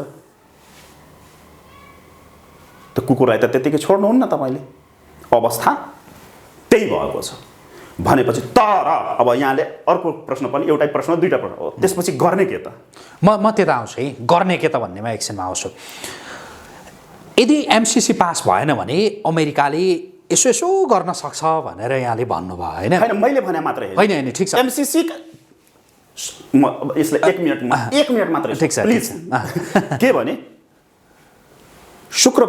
गत शुक्रबार आज हामी शनिबारको बस्दैछौँ, झन्डै 9 दिन पहिला आएको एमसीसी को पत्र म 3-4वटा कुरा मात्रै टक्क त्यसपछि फातिमा सुमारले गरेको भर्चुअल संवाद, अमेरिकन दूतावासमा भइरहेको पार्टीहरू, अमेरिकन दूतावासमा जुन भोज भतेर भइरहेको छ त्यो, अमेरिकन राजदूत र्यान्डी बेरी को हिजो कि अस्तिको त्यो ट्विट जुन सायद मैले यहाँलाई पनि पठाएको थिएँ, त्यो ट्विट आज हामी बस्दै गर्दा भनेपछि 12-12:30 बजेको करिबमा फेरि अस्ति पनि 12-12:30 बजे ट्विट आएको थियो अमेरिकन राजदूतको। आज पनि ठ्याक्कै 2 दिनपछि 48 घण्टा नबित्दै तपाईँको आज अमेरिकन एम्बेसीको अमेरिकन राजदूतावासको आधिकारिक सामाजिक सञ्जालमा एउटा सूचना प्रकाशन भएको छ। त्यो हेरौँ भनेपछि अमेरिकाको लगानी कहाँ रे? अर्को तथ्य, नेपाल सरकारको डाटामा म टेकेर कुरा म ब्लफ हानिरहेको छु। नेपाल सरकारको डाटाले तपाईँ आफै एकदमै विद्वान व्यक्तित्व हुनुहुन्छ, किताबहरू पनि लेख्नु भएको छ, विश्लेषण गर्ने क्षमता, तर मसित म एउटा गेस्ट भइदिएको कारणले मैले बोल्नुपर्ने हुन्छ, त्यस कारणले मात्रै मैले भन्न खोजेको। नेपालको प्रति वर्षको बजेटलाई तपाईँ हेर्नुहोस्, रोहित सर त्यति मात्रै प्रभाव पर्दैन। नेपालको प्रत्येक वर्षको आर्थिक बजेट जुन आउँछ नि त्यसमा मिनिमम 12% रकम अनप्रोडक्टिभ बजेट छ। त्यो भनेको के हो? अनप्रोडक्टिभ भन्छौँ हामी राजनैतिक भाषामा, तर त्यो भनेको के हो? नेता कार्यकर्ता झोले झम्टे एनजिओ आइएनजिओहरू पोस्न र पाल्नको लागि विदेशीहरूले दिएको पैसा, त्यो सबै रोकिने भयो नि त। त्यो सबै रोक्छ नि भनेपछि त्यो 12% भन्दाखेरि 12% देखिन्छ, तर 18 खर्बको 12% निकाल्नुहोस् त कति आउँछ? झन्डै 4 खर्ब रुपियाँ आउँछ त्यो। अनि यो एनजिओ आइएनजिओहरूमा लगानीको कुरा आउँछ। यहाँ त जुन आजकै जुन त्यो विभिन्न मिडियाहरूसित इन्ट्र्याक्सन, अहिले अमेरिकन राजदूतावासमा जुन भोज भतेर भइरहेछ भनेपछि त अमेरिकाको सञ्जाल त कहाँ म त एक लाइनमा भन्नु पर्यो भने आज नेपालको यस्तो कुनै चुलो छैन जहाँ अमेरिकाको प्रवेश नहोस्, प्रत्यक्ष या अप्रत्यक्ष। अब म अघिको मेरो जिज्ञासामा प्रवेश गर्न चाहेँ। जस्तो यदि एमसीसी पास भएन भने हुन सक्ने यही रहेछन् है, यहाँले जुन ढङ्गको विश्लेषण गर्नुभयो। अब एमसीसी पास भयो भनेदेखि चीन जो यो पास नगराउनका लागि नहोस् भनेर उसले सकेको यहाँ गरिरहेछ भनेर भनिन्छ। यदि पास भयो भने जसरी पास नहुँदाखेरि अमेरिका चुप लाग्दैन, पास हुँदाका बखतमा चीन चुप नलाग्ला। चीनले गर्न सक्ने के हुन्छ ताकि अघि यहाँले भारतको लामै त्यो विश्लेषण गर्नुभयो, भारतले के गरिरहेछ भन्ने विषयमा। भारत र चीन मिलेर त केही गर्दैनन्, पहिला चाहिँ चीनले के गर्न सक्छ, त्यसपछि उनीहरू मिलेर के गर्न सक्छन् कि सक्दैनन्, अलिक छोटोमा कुराहरू। एकदमै धन्यवाद। म चीनको सम्बन्धमा लगभग 5 मिनटमा म सघाउँछु, टक्क मात्रै। जसरी म कहाँबाट जोडेँ भने एमसिसी अब यो पुरै अन्तर्राष्ट्रिय राजनीतिको अवस्था, यो सहयोग सिद्धियो च्याप्टर। अब जसरी मैले भने कि नेपालको आर्थिक या भनौँ सहायताको 1 2 3 फर्स्ट सेकेन्ड थर्ड 3वटा जुन शक्ति भने, त्यसरी नै नेपाल सरकारको डाटालाई हामीले केलायौँ भने, म नेपाल सरकारकै डाटामा कुरा गरिरहेको छु, म आफ्नो तर्फबाट केही भनेको छैन। नेपाल सरकारकै डाटाले के भनिरहेछ भने नेपालले पाउने वा नेपाललाई दिइने अन्तर्राष्ट्रिय सहयोगहरू जुन छ, ऋणहरू जुन छ, त्यो सबैको प्रतिशत, जसरी मैले अमेरिकाको 33.30% भने, त्यसरी नै नेपालले अन्तर्राष्ट्रिय जगतबाट पाउने सहयोगमा सबभन्दा कम सहयोग आउने राष्ट्र चीन 5%, लमसम 5%। एउटा त्यो। अर्को कुरा, 15 वर्षदेखि बिस्तारै ग्रुम हुँदै, म ग्रुम शब्द प्रयोग गर्छु, ग्रुम हुँदै पछिल्लो 2 वर्षमा चिनिया राजदूत याङ्सीको नेपाल अवतरण, चिनिया राजदूत याङ्सीको नेपाल अवतरण सँगै काठमाडौँको सडकमा जुन चिनीको नङ्गा नाच शब्द प्रयोग गरौँ, नङ्गा नाच हामीले हेऱ्यौँ, अस्तित्व नै नभएकोलाई पनि गएर भेटेको फोटोजहरू हामीले हेऱ्यौँ। उपेन्द्र यादव जस्ताको भनौँ, अस्तित्व नै छैन, अस्तित्व नभएका नेताहरू मान्छु म। उपेन्द्र यादवलाई कोठैमा गएर दिनमा पनि रातमा पनि गएर भेटेको फुटेजहरू पनि हामीले हेऱ्यौँ। पुष्पकमल दाहालहरूको त कुरै छोडिदिउँ। त्यो हेर्दाखेरि के देखियो भने चिनिया एकदमै आक्रामक, एग्रेसिभ शब्द प्रयोग गरेँ मैले, एग्रेसिभली अगाडि बढिरहेको अवस्था छ। अब विश्व पटललाई नकेलाइकन हामी नेपालमा फेरि टेक्न मिल्दैन चीनको यो गतिविधि। चीन भनेको कुनै पनि देशको मित्र राष्ट्र होइन, कुनै पनि देशको, विश्वको कुनै पनि राष्ट्रको लागि चीन मित्र राष्ट्र होइन। यो मैले आरोप लगाएको होइन, यो चीनको डाटाले भनिरहेछ।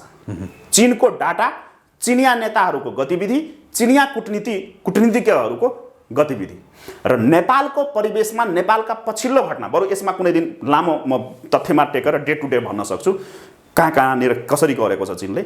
भनेपछि मित्र राष्ट्र होइन, ऊ प्योर के हो भने बिजनेस, व्यापारिक राष्ट्र हो। उसले जहिले पनि जोसँग पनि व्यापारिक सम्बन्ध मात्रै राख्छ अहिलेसम्मको, र उसको कूटनीतिक गतिविधिहरू पनि जुन भइरहेको हुन्छ त्यो सम्पूर्ण रूपमा व्यापारकै लागि भइरहेको हुन्छ। र चिनियाहरूको बुझाइ के छ भने हामी आर्थिक रूपले समृद्ध भयौँ, व्यापारिक सञ्जालहरू फैलाउन सफल भयौँ भने हामी त त्यत्तिकै विश्वको सम्राट भयौँ नि त। त्यसै कारणले पनि चिनियाहरूसित तपाईँले सम्पर्क गर्नुभयो भने डिप्लोमेटिक हिसाबले कुरा गर्छन्, उठ्ने बेलामा उसले एउटा भिजिटिङ कार्ड दिन्छ। सबैको खल्तीमा एउटा भिजिटिङ कार्ड हुन्छ। उसले भिजिटिङ कार्ड के हुन्छ भने उसको बिजनेस प्रोफेसन। उसले उठ्दा यो त डिप्लोमेटिक कुरा भयो, यो बिजनेस हाम्रो भयो, यसमा पनि तपाईँहरू केही गर्न सक्नुहुन्छ भने गर्नुहोस् भनेपछि पूर्ण रूपमा श्रीलङ्कामा हेरौँ अवस्था के भयो, अब कसरी भइरहेछ, के गर्यो चिनले, के गरी कसरी गरियो, त्यहाँको परिस्थिति के सृजना भयो। पाकिस्तानको अवस्था हेर्नुहोस्, कटोरी लिएर भिख मागिरहेको इमरान खानले भिख नपाइरहेको अवस्था छ। चीनले पाकिस्तानलाई औपचारिक रूपमा, सम्पूर्ण रूपले औपचारिक रूपमा कब्जा गरिसकेको अवस्था छ। अर्को कुरा, जसरी मैले एमसिसीको बारेमा भने त्यसरी नै हाम्रा नेताहरू त त्यहाँ पनि चुकेका हुन् नि त। अब यहाँ मान्छेले चीनले एकदमै मिसाइल तानिसक्यो, चीनले बम पड्काइहाल्छ, यो गरिहाल्छ, त्यो गरिहाल्छ भनेर म सुनिरहेको हुन्छु कि अब जस्तो यहाँको अहिलेसम्मको कुरा सुन्दा कि जस्तो चीनले गर्न सक्ने के भनेर थप भन्नु होला। जस्तो एउटा यहाँले अघि भन्नुभयो नि, जो आर्थिक सहायता 5% मात्रै हो होइन। अब त्यो 5% रोक्दाखेरि नेपाललाई त्यत्रो घाटा त केही नहोला होइन। अरू घाटा पुर्याउने, क्षति पुर्याउने गरी चीनले के गर्न सक्छ? त्यही भन्दै थिएँ म, त्यतैतिर जोड्दैछु। धन्यवाद छ सर। फेरि अब चीनले म दावाका साथ भन्न सक्छु यो एमसीसी को विषयमा चीन आफै आएको होइन, दावाका साथ। अनि कसबाट कसरी आयो? ठ्याक्कै चीनलाई जबरदस्ती तानियो। कसरी तान्यो त्यसको पनि म नेपाल सरकारकै डाटामा भन्छु। म नेपाल सरकारकै डाटाले भनिरहेछ चीनलाई के गर्यो भने यहाँ नेपालमा यहाँसँगकै बसाइमा पनि एक दिन हामीले कुरा गरेका थियौँ, यहाँ कार्ड खेलिन्छ के। नेपालको राजनीति भनेको के हो भने कार्ड खेल्ने, चिनिया कार्ड, भारतीय card, American card, European card, यो कार्ड खेल्ने चलन छ नि त। यहाँ एक अर्कालाई जुधाउने अनि आफू सत्तामा पुग्ने। नेपालको राजनीतिको मोटो त्यही भने मैले भनेको छु नेपालमा राजनीति भइरहेछ, यहाँ राजनीतिक वेश्यावृत्ति भइरहेछ। यहाँ नेपालमा राजनीतिक वेश्यावृत्ति मौलायो के। राजनीति भएन, हुँदै भएन। यिनीहरूले आफै पनि भन्छन् यो कुरा, राजनीतिक जहिले पनि सरल रेखामा हिँड्ने विषय हो। तर तपाईँ कुनै पनि नेताको स्टेटमेन्ट सुन्नु, के भन्छ? राजनीति वक्र रेखामै हुन्छ। कसले भन्यो राजनीति वक्र रेखामा हुन्छ? राजनीति सरल रेखामा हुन्छ। तर यिनीहरूले के गर्यो भने राजनीतिलाई जबरदस्ती वक्र रेखामा डोर्या। भन्दै गर्दाखेरि एमसीसी को विषयमा पनि जबरदस्ती चीनलाई तान्यो। चीनलाई के भन्यो भने अमेरिकन सेना आउन खोज्दैछ, तपाईहरू आफ्नो सेना पनि पठाउनुस्। कसरी? सबभन्दा पहिला अहिले एकदमै खुनखार एमसीसी विरोधी देखिएका पुष्पकमल दाहाल छेपारे एमसीसी ल्याउने पनि को? पुष्पकमल दाहाल छेपारे। पहिलो मध्यस्थकर्ता, एमसीसी को पहिलो मध्यस्थकर्ता कृष्ण बहादुर महरा भनेको पुष्पकमल दाहालको वैदेशिक भूमिगत कालदेखि नै माओवादीको त्यो धनयुद्ध र मध्ययुद्ध कालदेखि नै, त्यो आतंकवादी गतिविधिकै कालदेखि नै त्यसको वैदेशिक सम्बन्ध राख्ने त उही हो, आँखा कान नाक मुख सबै। अनि कृष्ण बहादुर महराले विदेश मन्त्रालयमा अमेरिकन राजदूतलाई बोलाएर एमसीसी को बारेमा प्रस्ताव गर्दा, नेगोसिएसन गर्दाखेरि के प्रचण्डसित सोधेका थिएनन् त? गम्भीर प्रश्न छ नि त त्यो। अर्को कुरा, अहिले हेर्नुस् पुष्पकमल दाहालले एमसीसी को बारेमा चिनिया विदेश मन्त्रीसित किन भर्चुअल संवाद गर्नु पर्यो? भन्नलाई नेपाली जनतालाई भन्ने हामी आफै निर्णय गर्छौँ, यो गर्छौँ त्यो गर्छौँ, अनि भर्चुअल संवाद किन गर्नु पर्यो? यो एउटा पाटो। अर्को पाटो, त्यो भन्दा खतरनाक पाटो, श्री 3 उखानटुक्के महाराजले एमसीसी राष्ट्रघाती वा देशद्रोही जेसुकै जहाँसुकै भए पनि हामी त विरोधमै छौँ, त्यो आफ्नो पाटो छ। तर एमसीसी भनेको त ऋण होइन नि, एमसीसी भनेको त सहयोग हो हैन? विशुद्ध रूपमा त्यसलाई लगानीको रूपमा ल्याइएको छ, सैन्य गठबन्धन जोडेको छ, त्यो छ, त्यसकै त विरोध भइरहेछ। तर अमेरिकाले त्यो 55 अरब नेपाली जनताको थाप्लोमा ऋणको रूपमा त एग्रिमेन्ट भएको छैन नि, त्यो अमेरिकाले हाल्ने रकम हो त्यो हैन? त्यसमा त नेपाली जनताले तिर्नु पर्दैन। तर BRI, belt and road initiative, BRI जुन चीनको अहिले सी जिनपिङको चरम महत्वाकांक्षी परियोजना हो हैन? बीआरआई को नक्सामै नेपाल पर्दैन, अहिले पनि छैन नक्सामा। बीआरआई को जुन रुट छ त्यसमा नेपालै पर्दैन। कोही विश्लेषक, आफूलाई धेरै ठुलो विश्लेषण गर्नेहरूलाई म त चुनौती दिन्छु, आउनुस् छलफल गरौँ, तथ्य देखाउँ।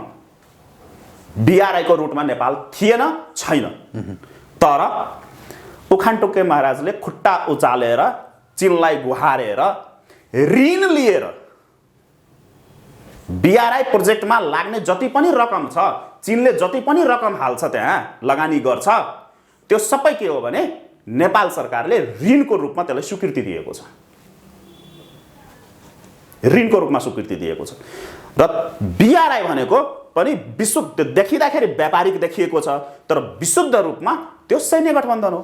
कसरी भनेपछि बीआरआई को जति पनि प्रोजेक्ट जुनसुकै देशमा चलिरहेछ त्यहाँ पिएलए को उपस्थिति छ, पिएलए र चाइनिज इन्टेलिजेन्सको उपस्थिति छ। जसको सबभन्दा ठुलो प्रमाण पाकिस्तान र 2 महिना पहिला पाकिस्तान अधिकृत काश्मीरमा भएको घटनाले पनि त्यसलाई प्रमाणित गर्छ। यो बाटो छ। चीन कसरी तान्यो त्यतातिर हामी जानै पर्ने भएको मैले यो कुरा गरेँ।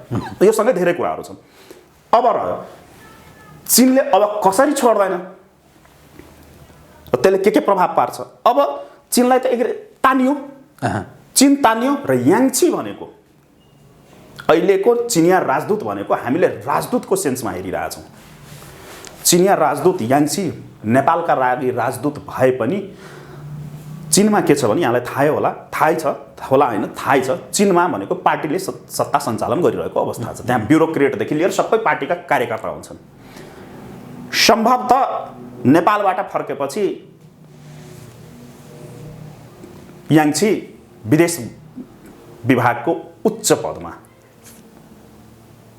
जाने व्यक्तित्व मध्येको एउटा छ। अर्को कुरा, याङची भनेको चिनिया इन्टेलिजेन्स विङ्सको एसिया प्रमुख पनि हुन्।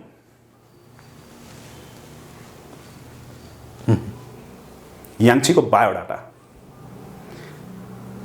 र अफगानिस्तानमा जुन हामी गतिविधि हेरिरहेछौँ, अफगानिस्तानको पहिलादेखि लिएर अहिलेसम्मको अमेरिका जानु र सबै कुरा जुन भयो, औपचारिक रूपमा चीनले समर्थन नगरे पनि सबै कुरा त गरिरहेछ चीनले। त्यहाँ अफगानिस्तानको जुन परिदृश्य हामीले देख्यौँ त्यसको पछाडिको मास्टर प्लानर भनेको याङची हो। अफगानिस्तान प्रोजेक्टको हेडै याङची थिइन् नेपाल आउनुभन्दा पहिला। भनेपछि उसले त्यतिकै छोड्दैन। अर्को कुरा, राजनीतिक रूपमा चीनको त लगानी भएको छ नि त।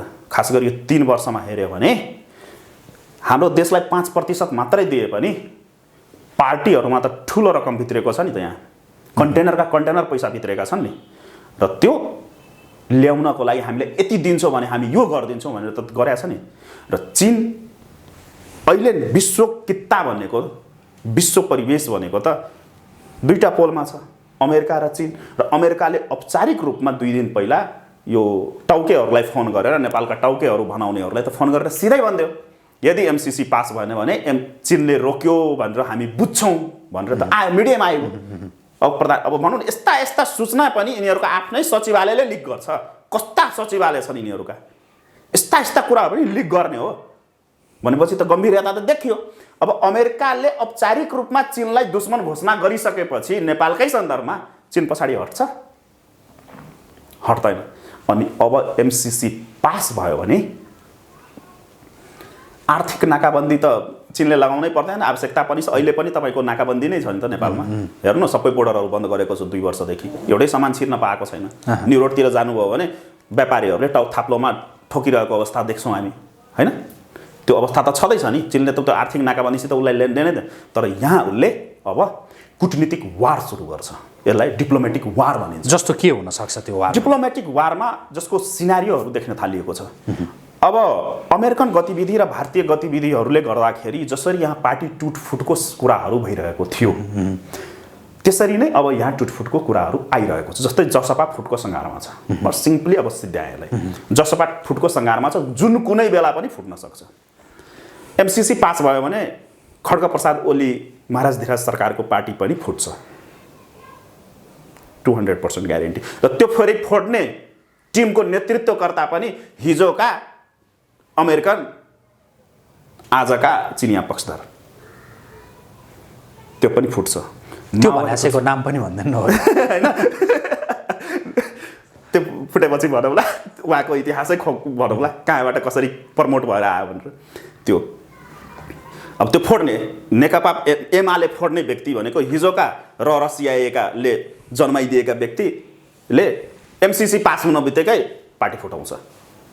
त्यसपछि यहाँको माओवादी जसरी यो धनयुद्ध मनयुद्धपछि यो तथाकथित शान्ति प्रक्रियामा आएर त्यो 12 टुक्रा भयो नि, अब 36 टुक्रा हुन्छ।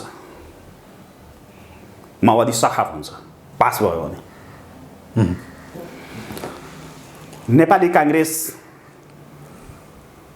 भनेको त प्योर अमेरिकाको राजनीतिक इकाइ हो। त्यो त हामीले हेरिरहेछौँ, विश्लेषण पनि भइरहेछ, देखिँदा पनि छ, होइन? अमेरिकाको सन्दर्भमा भारतको विरोध गर्न सक्छन् तिनीहरू, तर अमेरिकाको विरोध गर्दैनन्। तर त्यहाँ नेपाली काङ्ग्रेसमा पनि ठुलो चलखेल हुन्छ, जो अहिले सर्फेसमा आएको छैन। चिनिया राजदूत उच्च स्तरीय काङ्ग्रेसका अत्यन्तै उच्च ओहदामा रहेका व्यक्तिहरूको सम्पर्कमा याङची छन्। काङ्ग्रेसभित्र नै छिरिसके भनेपछि राजनीतिक दलहरूलाई छिया हुन्छ अब यहाँ। र त्यति मात्रै चीनले त्यो गर्न सक्छ, त्यति मात्रै होइन। अब त्यसपछि चीन औपचारिक रूपमा फङ्सनमा आएको छैन, त्यसले उसले आधार बनाइसक्यो। त्यो 35 वटा आइएनजिओलाई, चिनिया फन्डेड आइएनजिओलाई जसरी नेपाल सरकारले अनुमति दियो केही झन्डै 1.5-2 वर्ष पहिला ओली सरकारकै पालामा उसले आफ्नो ग्राउन्ड तयार गरिसकेको छ। त्यहाँबाट ऊ छिर्छ। त्यसरी उसले औपचारिक रूपमा नाकाबन्दी साकाबन्दी यताउति केही बोल्दैन, एकदम साइलेन्ट मुभमेन्ट गर्छ उसले। अनि त्यसपछि त्यहाँबाट ऊ छिर्छ। अब यहाँ भनेको विभिन्न तह र तबकामा हामी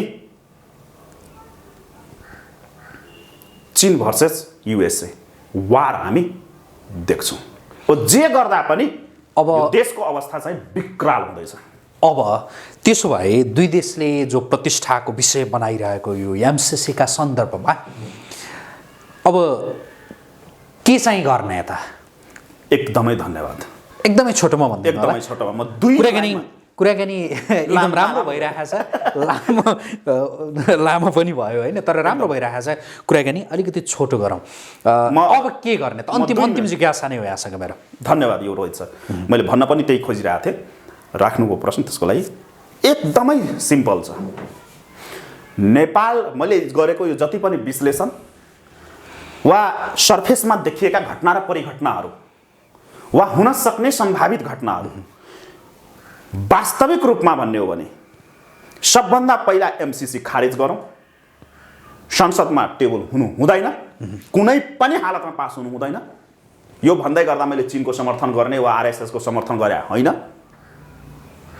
तर एमसिसी नेपाल र नेपालीको लागि राष्ट्रघाती नै हो, यसले विध्वंस नै मचाउँछ। त्यसकारणले सबभन्दा पहिला एमसिसी रोकौँ र यो जति पनि सम्भावित घटना परिघटना मैले भनेको या विभिन्न सर्फेसमा देखिएका घटना परिघटना भनेको नेपाल र नेपालीको लागि धेरै ठुलो सुवर्ण अवसर हो। किनभने अमेरिका, मैले एउटा सानो उदाहरण मात्र दिन खोजेँ। क्युबा भन्ने देश हामीले सुनेका छौँ। क्युबालाई तथाकथित अमेरिकन लोकतन्त्रवादी राष्ट्र बनाउनको लागि उसले त हान्ने भनेको तीनवटा कुराले हो: ग्लोबल पिस, टेररिज्म र डेमोक्रेसी। क्युबालाई आज 60 वर्षदेखि अमेरिकाले औपचारिक रूपमै विभिन्न किसिमका नाकाबन्दी गरेर बसेका छन्, तर क्युबा जनता भोकै मरेको छैन नि त, सर्भाइभ त गरिरहेछ नि। त्यसकारणले यो सम्भावित घटना परिघटनाहरूलाई लिएर नेपाली जनता डराउनु पर्ने, नेपाली नागरिकहरू डराउनु पर्ने, स्वाभिमान नेपालीहरू डराउनु पर्ने आवश्यकता छैन। अलिकति पनि नडराउँ। डराउने भनेको जसले तिनीहरूसित गद्दारी गरे, किनभने नेपाली जनताले गद्दारी गरेका छैनन् र यही मौका हो नेपाली जनताको। जति पनि कुरा कचडाहरू छ नि, फोहोर मैलाहरू पखाल्ने सुवर्ण अवसर हो यो सबै पखालौँ र आफ्नो खुट्टामा हामीले आफ्नो ज्ञान, सिप, धैर्यता, आफ्नो बुद्धि, आफ्नो क्षमता जुन हाम्रो इतिहासले भनिरहेछ, हामी त वीर गोर्खालीका सन्तान हौ नि त, स्वाभिमानी हो नि त हामी नेपाली। हाम्रो त आफ्नै छुट्टै इतिहास, यिनीहरूले पो हाम्रो इतिहासलाई कालो पोद्दिए त। त्यो हाम्रो इतिहासलाई हामीले सम्झिँदै हाम्रा सम्पूर्ण, अब मुगलका 2500 सेनालाई 800 नेपालीले खुकुरीको बलमा तोपसित लडेर 1700 मुगल सेनालाई एकैचोटि काटेको पनि इतिहास छ नि त नेपालको, हैन? त्यो इतिहासलाई जगेर्ना गर्दै यदि हामी एकजुट भएर अगाडि बढ्यो भने यो जुन हाम्रो यो भिखमङ्गा प्रवृत्ति, यो भुखा नङ्गाको देश भनेर हामीलाई जसरी चित्रण गरे विदेशीका बुवासा खेतालाहरूले, हामीलाई भिख माग्ने बनाए, हामीलाई ऋणी बनाए, आज हेरौँ हाम्रो के अवस्था छ, हामीलाई परनिर्भर बनाए, हामीलाई परजीवी बनाए। यो अवस्था भनेको नेपालीको लागि र नेपालको लागि सुवर्ण अवसर हो। हामी आफ्नै खुट्टामा पनि उभिन सक्छौँ र त्यसको लागि अब हामीले तयारी अवस्थामा बस्नुपर्छ, न कि हामी फेरि यिनीहरूलाई मौका दिने र फेरि यिनीहरूकै गुलाम भएर, उपनिवेश भएर, यिनीहरूको दासत्व स्वीकार गरेर, यिनीहरूको बदुवा मजदुर भएर बस्ने होइन। अब नेपाली उठ्ने बेला भएको छ र त्यो अन्तिममा सुवर्ण अवसर हो। अन्तिममा अमेरिकाले विभिन्न अन्य सहयोग परियोजनाहरू अमेरिका मार्फत हुने डाइरेक्ट त्यस्ता सहयोगहरू हुन् या अप्रत्यक्ष रूपमा अमेरिकाले विभिन्न देशहरूका माध्यमबाट गर्न सक्ने उसले जे सहयोगहरू हुन्, त्यो सहयोगतिर हामी हेरेर ला त्यसले रोक्छ कि के गर्छ कि कसो गर्छ कि भनेर डराएर नबसौँ। एमसिसी फिर्ता पठाउँ। एकदमै एक शब्दमा भन्दाखेरि एमसिसी फिर्ता पठाउँ। एमसिसी मात्रै होइन, एमसिसी, बिआरआई, बिपा लगायतका जति पनि सन्धि सम्झौताहरू छन्, भारतले नै नाकाबन्दी गरोस् न त।